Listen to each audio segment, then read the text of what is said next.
Hey everybody, welcome back to another video with Naomi. Let's just get into it because it's going to be really super fun. I put a question box on my story basically asking you guys to fill in the blank.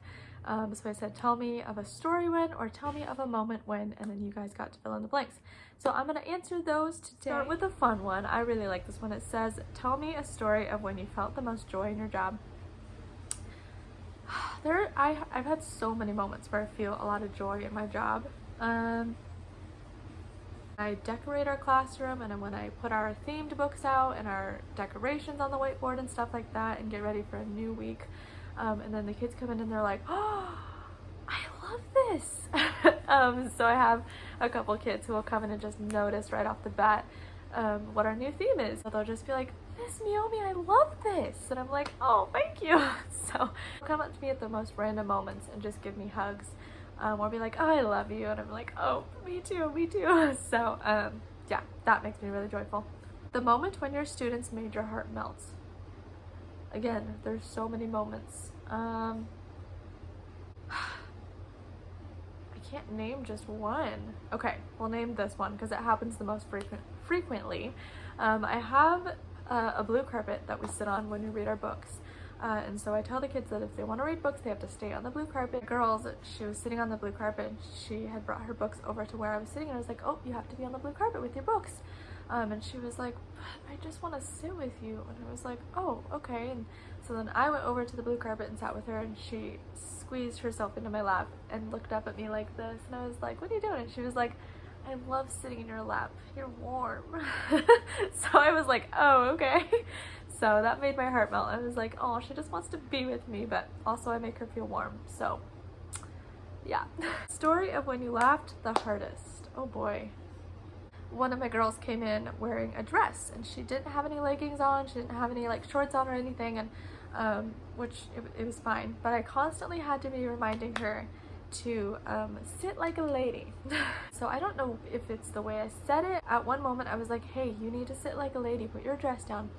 And this other little boy, he just cracks up laughing, rolling all over the floor. And I was like, what's so funny? And he was like, you said sit like a lady. And he was laughing so hard. And so it made me laugh, and then it made her laugh, and we were all just laughing because I was like, has he never heard that phrase before? He has a little sister, but I don't know. So anyway, that was pretty funny. Do your preschoolers ever judge you? If so, tell a story of when they did. I don't feel like they judge me a lot. I do have one of my girls. She does judge me pretty consistently. She'll make faces at me, or she'll ask me questions and just be like, you know, okay, so one day I had a headache. I had a little bit of a headache, and so they were all playing, doing independent activities. I walked to my desk and I had my back to them for just a minute. And I'm getting my ibuprofen out of it, but I didn't realize that she was there, and I was like, oh, hi, what's up? And she goes, what are you doing? I'm like, oh, I'm just getting a little medicine. I have a tiny bit of a headache. And she goes, oh, okay. And then walks away. And so as I'm taking it and drinking my water, she's just looking at me with this look. She's like, It was super duper funny. I was like, okay, she's judging me. And she's very sweet. She's super duper sassy. So I thought that was pretty funny. I was like, it's just ibuprofen. Tell me of a moment when you as a teacher felt seen. I have one preschooler who has some behavioral issues, and he has kind of a speech impediment, and he's getting a lot better. But he has had a couple weeks in a row where he's just had really hard weeks, or sometimes he'll just have really hard days. And so I was audio messaging with his mom and talking with his mom and just going, hey, this is what I'm doing at school. What do you know, so we've been able to partner up, and it's been really super cool to talk to her in that form, but also see her in person sometimes. So it's been really good. I think that we've really connected, and we've been really able to partner up. And so there was one day when she was like, you know, I don't know if anybody tells you this, but teaching preschool is a hard thing to do. It's really super hard.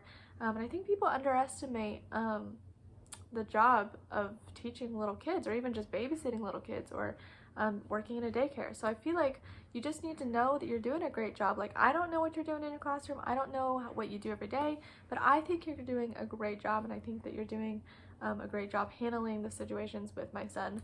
And so you are awesome. You're rocking it. You're doing great. Just keep going one day at a time. And I was like, okay, thank you. It was really encouraging that day and that moment to have her say that to me. So that was when I felt really seen. I was like, okay, all right, I'm seen and I'm heard. So yeah, the moment when your preschoolers were the most crazy.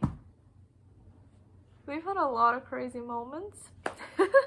But the Friday before spring break started, our kids were just wild animals. Like, I don't know what planet they were on, but every rule, every instruction, everything I said to them just went out the window. In one ear, out the other, out the window, however you want to say it. I think that everybody was just ready for spring break. It was like, So I was very thankful to have spring break because I was like, that was crazy. Tell me about the moment when you felt the least amount of patience in the classroom. Yikes, that's a really good question. I feel like there are a lot of days when I feel really impatient, but there was one day a couple weeks ago when we just had day after day after day of not listening, no self-control. The kids were just being mean to each other, excuse me. And it was just a hard day. I was just really losing it. I was like, I didn't exist. And there was no teacher in the room. The kids were just straight up wild and not listening and just being super defiant. And so I think it's in those moments when I feel the least amount of patience is when the kids just don't listen, or when they completely ignore me, or when I tell them to do something, they're like, okay, and then they turn around and do the exact opposite. So in those moments, I have to remember that they are only 3 and 4, that they are super little. And so in those moments, I have to remind myself of that, but I also just sometimes will just walk to a corner of the room and take a deep breath and just say a little prayer, and then I'll turn around and do something different. The moment when you didn't know how to respond to something your kids said. So I got this question, then I got another question. The other question was when you had no idea what to say to a student / how to answer them. So those are pretty similar. So I'll just answer them like that, like they're the same question. This was very recent, actually. You guys have probably heard about the shooting in Nashville. One of my little preschoolers found out about it. She said that her sister was talking to her about it. Almost time for nap time. So while I was waiting for one of the kids to bring me another book, she was sitting at the table. And she was like, my sister said a girl went into the school and shot a bunch of kids. Mind you, this girl is 3. And I was just like my jaw dropped and I just froze because I was like, you know, I was speechless. I knew in my head what I should say. I should have, you know, maybe addressed it and been like, yeah, that's really super sad. That's not okay to do, is it? You know, in my head, I knew that's probably what I should have said, but I just froze because I was like, this girl's 3. Like, how is she perceiving this? How is she understanding this? I was like, yeah, that happened. And she was like, yeah, that's really bad. A bunch of people died. And I was like, you know, it was definitely a moment when I was just like, I don't know what to say or how to respond. Also had many other moments where my kids have come to school and shared things with me that have happened at home. Not like that they're bad things, but just, you know, normal parenting things or just family life. And so I have a lot of moments like where I'm kind of like, okay, let's go do this. So yeah, guys, for watching. This was really fun to film. If you have any other teacher related video ideas, comment down below, and any other video ideas that don't have to do with teaching or school, then that would be great too. So yeah, thanks for watching. Hit the like button if you enjoyed this video, and I will see you guys again next time. Bye!